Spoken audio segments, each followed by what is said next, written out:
Hi guys, welcome to my YouTube channel Shortcut Mastery. So in today's video, we will fix the issue of right click keeps loading in Windows 10 and 11.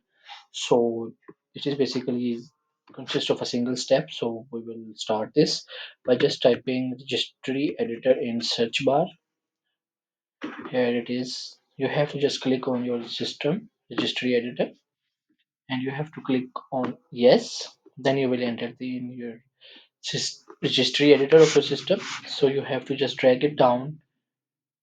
In computer you have five options. You have to just firstly go to H key classes root, and then you will find the directory option here. You have to scroll down in D section and find out the directory.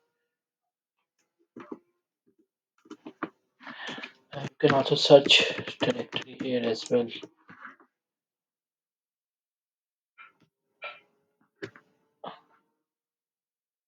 Where it is, here it is. You will find the directory here, and you have to click on background folder in directory and background, and in background you have to go to shellx.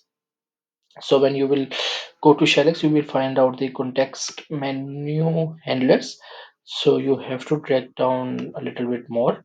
So you will find these files in context menu handlers. So you have to delete all the files except two, like work folders and new. You have to leave these files, and you have to delete all these four files, included file sync x igfx ui igfx dc dtsm sharing as well. How you can delete it? You have to just right click on it and click on delete, and you have to delete this one as well. I'm just deleting all of these, and this one you have to leave new as same, and then you have to delete sharing.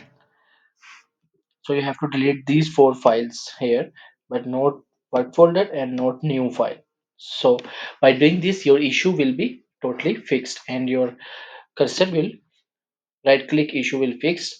And hope so you will like my video. If you like it, kindly share it and subscribe it as well. Thank you.